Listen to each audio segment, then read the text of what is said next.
Hi అండి, అందరికీ నమస్తే. ఎలా ఉన్నారు? మీ అందరికీ ముందుగా కార్తీక పౌర్ణమి శుభాకాంక్షలు. ఈరోజు ఆడవాళ్ళందరికీ చాలా చాలా బిజీ అండి. శుక్రవారం పౌర్ణమి స్నానం అన్నీ ఉంటాయి. ఈరోజు ఉదయాన్నే నాకు క్యారేజీ పని ఉంది కాబట్టి ఆయన డ్యూటీకి వెళ్ళాలి, అందుకనే ఇంట్లోనే చేశానండి. లేకపోతే ప్రతి సంవత్సరం మేము స్నానానికి పెద్దకాలంకి వెళ్తాను.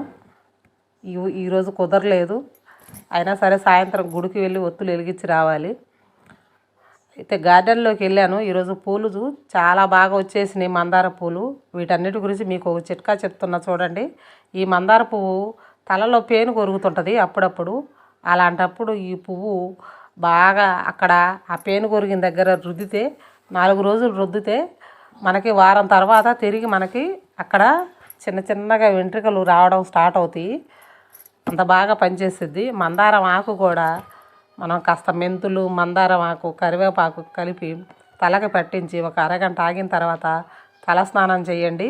అప్పుడు మీరే చూడండి మనకి ఎంత షైన్ వస్తుందో, జుట్టు చాలా బాగా వస్తుంది, చూడడానికి కూడా బాగుంటుంది నెత్తి. అది గులాబీలు కూడా ఈరోజు నాకు రోజు 1-2 పోస్తాయి పూలు. ఈ మధ్య నేను టీ పొడి, బియ్యం కడిగిన నీళ్ళు వారానికి ఒకసారి అలా ఇస్తూ వస్తున్నాను. కాకపోతే ఈరోజు నాకు మాత్రం పూలు కాస్త ఎక్కువే వచ్చినాయి.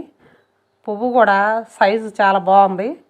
నేను పూలు పూసిన తర్వాత మళ్ళీ దాన్ని ఆ కొమ్మ పువ్వు కోసిన తర్వాత కటింగ్ చేసేస్తే అక్కడ కటింగ్ చేసిన దగ్గర మళ్ళీ మనకి పిలకొచ్చి మొగ్గ వచ్చేసిద్ది. కానీ చాలా హైట్ పెరిగిపోతున్నాయండి. కట్ చేసినా కూడా అవి చిగురు రావటం మొదలు పెడితే మాత్రం అమాంతం బాగా హైట్కి వెళ్ళిపోతుంది కొమ్మలు. అయినా సరే చేస్తూనే ఉన్నాను. ఈరోజు మాత్రం నాకు పూలు కొనే పని లేకుండా వచ్చేసినాయి. ఇవన్నీ మీ అందరికీ ఛానల్ నచ్చిందని అనుకుంటున్నాను. లైక్ చేయండి, షేర్ చేయండి, కామెంట్ చేయండి. మీ అందరికీ నచ్చిందని అనుకుంటున్నాను. బాయ్.